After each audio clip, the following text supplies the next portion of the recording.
Hello दोस्तों, मैं हूं आपका दोस्त नवराज। कैसे हो दोस्तों?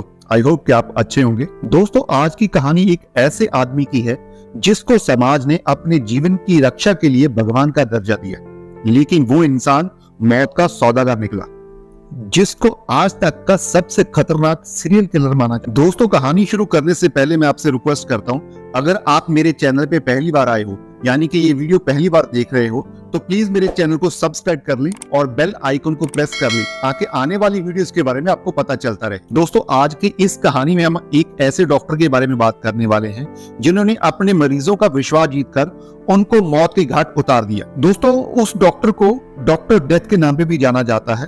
तो उसका जो रियल नेम था डॉक्टर हैरोल्ड शिपमैन था, जिन्होंने 1970 से लेकर 1998 तक 260 लोगों को मारा। दोस्तों, डॉक्टर शिपमैन अपने मरीजों को क्यों, कैसे, कब मारता था, ये जानने से पहले हम उसके शुरुआती जीवन के बारे में जान लेते हैं कि इतने लोगों को मारने के लिए उसके शैतानी दिमाग में ये घिनौना अपराध करने का मोटिव क्या था। दोस्तों, डॉक्टर शिपमैन का जन्म 14 जनवरी 1946 में इंग्लैंड के एक साधारण परिवार में हुआ। उनके पिताजी एक ट्रक ड्राइवर थे और माताजी एक हाउसवाइफ थी। बचपन में डॉक्टर शिपमैन की लाइफ बहुत ही नॉर्मल थी। वो अपनी माँ के बहुत करीब थे। डॉक्टर शिपमैन की माँ एक बहुत मजबूत महिला थी, जिन्होंने डॉक्टर शिपमैन को हमेशा दूसरों से बेहतर बनने की प्रेरणा दी। वो कहती थी कि तुम दूसरों से अच्छे हो, तुम दूसरों से बहुत कुछ अच्छा कर सकते हो। जब शिपमैन टीनेज में थे, यानी कि बचपन में थे, उनकी माँ को कैंसर की बीमारी हो गई और डॉक्टर शिपमैन की माँ कैंसर के दर्द से जब कहराती थी, यानी कि जब वो चिल्लाती थी, तो तब डॉक्टर शिपमैन उनके पास में होते और उनकी माँ की ये हालात देखकर, यानी उनकी माँ की ये हालात देखकर वो बहुत ही डर जाते। जब डॉक्टर उसकी माँ को मॉर्फिन का डोज देते तो उसकी माँ की जो पेन रुक जाती और कुछ समय के लिए वो सो जाती। आपको बता दें कि मॉर्फिन एक पेन किलर ड्रग्स है जो डॉक्टर ज्यादातर मरीजों पे यूज करते हैं जिनको पेन होती है। एक्सपर्ट्स तो यही कहते हैं कि शायद ये वही समय था जिसने डॉक्टर शिपमैन के माइंड में अपराध करने की नींव रखी। और दोस्तों, ये वही मॉर्फिन ड्रग था जो डॉक्टर शिपमैन के अपराध करने का हथियार बना। आगे जाके हम पूरी डिटेल में जानेंगे कि डॉक्टर ने इस मॉर्फिन ड्रग्स को कैसे यूज किया और कैसे लोगों को मारा। डॉक्टर शिपमैन 17 साल के थे जब उनकी माँ की डेथ हो गई और उनकी माँ की डेथ ने डॉक्टर शिपमैन के माइंड में बहुत ही गहरा असर छोड़ा। उसके बाद 5 नवंबर 1966 में डॉक्टर शिपमैन ने शादी कर ली। डॉक्टर शिपमैन के घर पे 4 बच्चे पैदा हुए। शादी के बाद डॉक्टर शिपमैन ने डॉक्टर बनने की ठान ली और डॉक्टर शिपमैन ने 1970 में लीड्स यूनिवर्सिटी से डॉक्टर की डिग्री लेने के बाद अपने करियर की शुरुआत की। और डॉक्टर शिपमैन ने अपने करियर की शुरुआत पॉन्टिफोरेक्ट सिटी से शुरुआत की थी और बाद में 1974 में टोड मॉडर्न सिटी से अपनी प्रैक्टिस शुरू की, जहां पर जॉब के दौरान वो मरीजों को पैथाडीन ड्रग्स की ज्यादा डोज प्रिस्क्राइब करते हुए पकड़े गए थे। वो ड्रग्स का ज्यादा हिस्सा खुद यूज करते थे और पेशेंट को कम यूज करना होता था। डॉक्टर शिपमैन को पैथाडीन ड्रग्स की लत लग चुकी थी। कहा जाता है कि डॉक्टर शिपमैन नशा भी करने लगे थे और कभी कभी तो इस मेडिसिन की मरीजों को जरूरत भी नहीं होती थी, जिसको डॉक्टर जबरदस्ती उनको लिख कर देते थे। और धीरे धीरे जब हॉस्पिटल के स्टाफ को पता चला कि डॉक्टर शिपमैन मरीजों को पैथाडीन मेडिसिन का ज्यादा डोज लेकर दे रहे हैं और उनसे कुछ मेडिसिन खुद वापस ले रहे हैं, तो डॉक्टर शिपमैन को हॉस्पिटल से निकाल दिया जाता है। 600 पाउंड का फाइन कर दिया जाता है। डॉक्टर शिपमैन बहुत ही चालाक इंसान थे। उन्होंने अपना लाइसेंस बचाने के लिए 600 पाउंड का फाइन भर के रिहेबिलिटेशन सेंटर में भर्ती हो जाता है, जिसके कारण उसका लाइसेंस कैंसिल नहीं होता है। और फिर डॉक्टर शिपमैन यहाँ से 1977 में हाइड नाम की सिटी में आ जाता है और यहाँ पर आकर डॉनीब्रुक मेडिकल सेंटर में जॉब करने लगता है। और हाइड सिटी की उस टाइम की जो पॉपुलेशन थी वो 30,000 लोगों की थी। और यहाँ पर आकर डॉक्टर शिपमैन ने थोड़े ही टाइम में यहाँ के लोगों में बहुत ही अच्छी पहचान बना ली थी और डॉक्टर पर बहुत ही विश्वास करने लगे थे यहाँ के लोग, क्योंकि डॉक्टर शिपमैन जो था वो बहुत ही शातिर दिमाग का इंसान था। वो ओल्ड एज लोगों को बहुत ही ज्यादा टाइम देता और उनके साथ बहुत ही अच्छे से यानी कि बातचीत करता। ये भी कहा जाता है कि ज्यादातर डॉक्टर शिपमैन के जो मरीज थे वो बुजुर्ग लोग ही होते थे। बुजुर्ग लोग में यानी कि लेडीज भी होती थी और जेंट्स भी हो, और यही कारण था कि डॉक्टर शिपमैन हाइड में बहुत ही पॉपुलर हो चुका था। डॉक्टर शिपमैन बहुत ही शातिर दिमाग वाला इंसान होने के कारण वो लोगों से ऐसे बात करता जैसे वो उसके फैमिली मेंबर हो। और डॉक्टर शिपमैन ने जिस इंसान को यानी कि अपना शिकार बनाना होता, बातों बातों में उसकी पूरी इंफॉर्मेशन निकाल लेता। जब डॉक्टर शिपमैन को लगता था कि पेशेंट उनके बनाए हुए जाल में अच्छे से फंस चुका है, तो वह पेशेंट को मोर्फिन का ओवरडोज देकर उनको मार, और जब मरीज मर जाता था तो उसका डेथ सर्टिफिकेट भी डॉक्टर शिपमैन खुद तैयार करता था और दूसरे डॉक्टरों से साइन करवा लेता था। और ऐसे ही वो हर मरने वाले मरीज के फर्जी पेपर बना लेता और डेथ का कारण ओल्ड एज बता देता, जिसके कारण ओल्ड एज होने के कारण उस पर कोई शक नहीं करता था। डॉक्टर शिपमैन सालों साल आपने इस अपराध को अंजाम देता रहा, किसी को कोई भी शक नहीं हुआ, क्योंकि डॉक्टर शिपमैन जिनको अपना शिकार बनाते थे वो ज्यादातर ओल्ड एज पेशेंट होते थे। डॉक्टर शिपमैन एक ऐसे शिकारी थे जो केवल अपने शिकार का चुनाव बहुत ही सोच समझकर करते थे, बल्कि उनके परिवार वालों का भी विश्वास जीत लेते थे। इतना ही नहीं, डॉक्टर जिसकी भी हत्या करते, उनकी शोक सभा में जब उनके घर पे जाते, स्पेशली उनके घर वालों को बोलते कि इसकी ऑटोप्सी मत करवाना, अगर ऑटोप्सी करवाओगे तो आपको ही दुख होगा, क्योंकि जब डॉक्टर इनका ऑपरेट करेंगे, इनकी चीर फाड़ करेंगे तो आप उनको देख नहीं पाओगे। ऐसे ही ये सब बातें बोलकर उनके घर वालों को डरा देते। और ऐसे ही समय बीतता है और फिर 1993 में डॉक्टर शिपमैन 21 मार्केट स्ट्रीट में अपना सर्जरी सेंटर खोल लेते हैं, यानी कि अपना हॉस्पिटल खोल लेते हैं। तब तक डॉक्टर शिपमैन एक रिस्पेक्टेड डॉक्टर बन चुके थे। डॉक्टर शिपमैन ने अपना खुद का क्लिनिक खोला तो तब ओडीआर बढ़ने लगा, यानी कि ओल्ड एज डेथ रेट बढ़ने लगा था। डेथ रेट बढ़ने का कारण यही था कि डॉक्टर शिपमैन ने अपना क्लिनिक जो खोला था उसमें ऐसे अपराध को बिना किसी खौफ के वो अंजाम देने। तब आता है साल 1998। इस साल को डॉक्टर शिपमैन के गुनाहों पर पर्दा उठाने वाला साल भी कहा जाता है।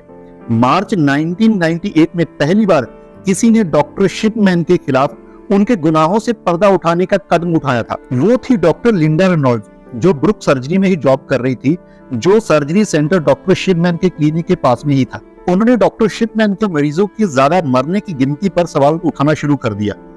उनका कहना था कि डॉक्टर शिपमैन एक छोटी सी क्लिनिक चला रहे हैं, पिछले 3 महीनों से उनके मरीजों के मरने की गिनती 16 है, जबकि इसी टाइम के दौरान ब्रुक सर्जरी के मरने वाले मरीजों की गिनती 14 है, और ब्रुक सर्जरी सेंटर जो है उसकी गिनती में जो आने वाले मरीज है वो ज्यादा है। और ये शक तब बढ़ गया जब डॉक्टर शिपमैन के मरीजों को दफनाया नहीं, जला दिया गया। आपको बता दें कि जो क्रिश्चियन लोग होते हैं वो अपने मरने वालों को जलाते नहीं है, दफनाते हैं। जो जलाने का फैसला उन्होंने डॉक्टर शिपमैन के कहने पर किया था, और ये ऐसा इसलिए किया गया कि डॉक्टर शिपमैन का अपराध पकड़ा ना जाए। तो फिर डॉक्टर लिंडा ने इस अपराध की पूरी कहानी को एक लेटर में लिखकर रिपोर्ट बनाकर पुलिस को इन्फॉर्म कर दिया। उसमें डॉक्टर लिंडा ने यह भी लिखा कि डॉक्टर शिपमैन द्वारा मारे जाने वाले मरीजों की ज्यादा गिनती बूढ़ी औरतों की है। ज्यादातर केस में जब मरीज मरता था तो डॉक्टर शिपमैन उनके पास होते थे, जहां फिर मरीज मर जाता था तो डॉक्टर शिपमैन पहला इंसान होता जो मरीज मरा हुआ देखता। इस रिपोर्ट के बेस पर पुलिस ने इन्वेस्टिगेशन करना शुरू कर दिया। पुलिस ने डॉक्टर शिपमैन के क्लिनिक की तलाशी ली, पर पुलिस को डॉक्टर शिपमैन के खिलाफ कोई भी सुराग नहीं मिला। मजबूरन पुलिस को यह इन्वेस्टिगेशन बंद करनी पड़ी। डॉक्टर शिपमैन बहुत ही निर्दयी और चालाक इंसान था। इन्वेस्टिगेशन बंद होने के बाद भी उसने मरीजों को मारना जारी रखा। आपने भी सुना होगा कि बुराई का अंत जरूर होता है। बुराई करने वाला इंसान अपने आप को कितना भी छुपा ले, एक ना एक दिन उसके गुनाहों का अंत हो ही जाता है। वैसा ही हुआ डॉक्टर शिपमैन के साथ। डॉक्टर शिपमैन के आखिरी शिकार हाइड की फॉर्मर मेयर कैथरीन ग्रैंडी थी, जिसकी उम्र 81 ईयर के करीब थी, जो अपने ही घर में 24 जून 1998 को मर गई। कैथरीन दिखने में बहुत ही हेल्दी थी। ओल्ड एज होने के कारण, यानी कि बुजुर्ग होने के कारण किसी ने भी शक नहीं किया। पर कहते हैं ना, जब किसी का अंत आता है तो ऊपर वाला भी नहीं बचा सकता। जहां पर डॉक्टर शिपमैन के गुनाहों का अंत कैथरीन की वसीयत बनी। आमतौर पे हम देखते हैं कि जब किसी के माता पिता की डेथ होती है तो उनकी जो प्रॉपर्टी होती है वो बच्चों के नाम पर कर दी जाती है, पर कैथरीन के केस में ऐसा नहीं था। कैथरीन की वसीयत में लिखा था कि 3,80,000 कीमत की प्रॉपर्टी जो है वो डॉक्टर शिपमैन के नाम पे लिखी हुई थी, ना कि उनकी बेटी एंजेला के नाम पे। और ये बात किसी को हजम नहीं हुई। ये बात एंजेला को भी अटपटी लगी। आपको बता दूं कि एंजेला खुद एक वकील थी, और एंजेला को यहाँ पे शक होता है कि ये जो वसीयत बनाई गई है उसकी माँ ने नहीं बनाई, ये किसी तीसरे बंदे ने बनाई है। जो ये वसीयत है वो फेक वसीयत है। यहाँ पर एंजेला का शक डॉक्टर शिपमैन पे जाता है। उनका मानना था कि अगर ये फेक वसीयत बनाई है तो डॉक्टर शिपमैन ने बनाई होगी, बिकॉज जो वसीयत में प्रॉपर्टी लिखी थी उसकी कीमत कम थी। जो उनकी माँ के पास प्रॉपर्टी थी, यानी कि कैथरीन के पास जो प्रॉपर्टी थी उसकी कीमत उससे ज्यादा थी। तो इस पर ये शक जाता है कि हो सकता है कि जो प्रॉपर्टी शिपमैन को पता हो तो वो ही उसने फेक वसीयत में अपने नाम में करवा ली है। एंजेला पुलिस के पास जाती है और डॉक्टर शिपमैन के खिलाफ केस कर देती है और पुलिस दोबारा इस इन्वेस्टिगेशन को शुरू कर देती है। और एंजेला के कहने पर कैथरीन की बॉडी को कब्र से निकाला जाता है और जब बॉडी को कब्र से निकालकर उसकी ऑटोप्सी करवाई जाती है तो उसकी बॉडी में मॉर्फिन की ओवरडोज पाई जाती है। और इसके बाद पुलिस डॉक्टर शिपमैन से पूछताछ करती है और डॉक्टर शिपमैन का कहना था कि कैथरीन बहुत ही ज्यादा नशा करती थी, उसकी जो मौत हुई है नशा ज्यादा करने से हुई है। और इसकी डेथ की जो रिपोर्ट है उसकी एंट्री मैंने अपने कंप्यूटर में भी की है। पर जब पुलिस ने डॉक्टर के कंप्यूटर में कैथरीन की रिपोर्ट की एंट्री चेक की तो पता चला कि ये जो एंट्री है वो कैथरीन की मौत के बाद की है। और पुलिस ने वो टाइपराइटर भी अपने कब्जे में लिया जो इस्तेमाल करके डॉक्टर शिपमैन ने कैथरीन की फेक वसीयत बनाई थी। जब टाइपराइटर को चेक किया गया तो उसके कुछ लेटर जो थे, जो उसके जो अक्षर थे वो मिसप्रिंट करते थे। तो जब कैथरीन की वसीयत को भी चेक किया गया तो उसकी वसीयत में भी जो मिसप्रिंट हुआ था वो दोनों मैच कर गए। और इसी पॉइंट पर पुलिस का शक यकीन में बदल गया कि डॉक्टर शिपमैन ने ही कैथरीन की हत्या की है।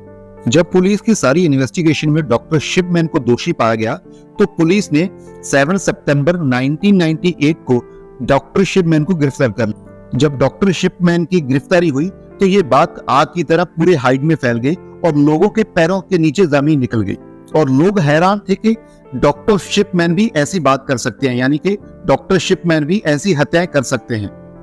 और जब डॉक्टर शिपमैन को गिरफ्तार कर लिया तो वो लोग भी आगे आगे जिनके रिश्तेदारों को शिपमैन पहले बार, पुलिस ने कोर्ट से परमिशन लेकर उन 15 मरीजों की कब्र को खोदा और उनकी डेड बॉडी को निकालकर उनकी भी ऑटोप्सी करवाई। जब उन 15 डेड बॉडीज की भी ऑटोप्सी करवाई गई तो उनकी डेड बॉडी से मॉर्फिन की ओवरडोज पाई गई। पुलिस ने ये इन्वेस्टिगेशन पूरी डिटेल में की तो उसी दौरान पता चला कि डॉक्टर शिपमैन ने अब तक 260 से ज्यादा मरीजों को मारा है। तब यकीन करना बहुत ही मुश्किल था कि जिसको हम भगवान का दर्जा देते हैं, जिस पेशे को हम भगवान का दर्जा देते हैं, वो ही विश्वास जीतकर अपने मरीजों को मार रहा है। तो दोस्तों जब ये केस कोर्ट में चला तो कोर्ट ने डॉक्टर शिपमैन पर 15 मौतों का चार्ज लगाकर उसको उम्र कैद की सजा सुना दी। जब डॉक्टर शिपमैन को जेल में भेजा गया तो कर्मचारी बताते हैं कि डॉक्टर शिपमैन जेल में बहुत ही परेशान रहने लगा था। और फिर दोस्तों 2004 में डॉक्टर शिपमैन ने जेल में ही अपने आप को फांसी लगाकर सुसाइड कर लिया। देखा दोस्तों, एक बुरे इंसान का जो अंत होता है वो भी बुरा होता है। ये अभी तक पता नहीं चला कि इतने ज्यादा कत्ल करने के पीछे डॉक्टर शिपमैन की असली वजह क्या थी। तो दोस्तों ये थी आज की कहानी। आई होप कि ये कहानी आपको अच्छी लगी होगी।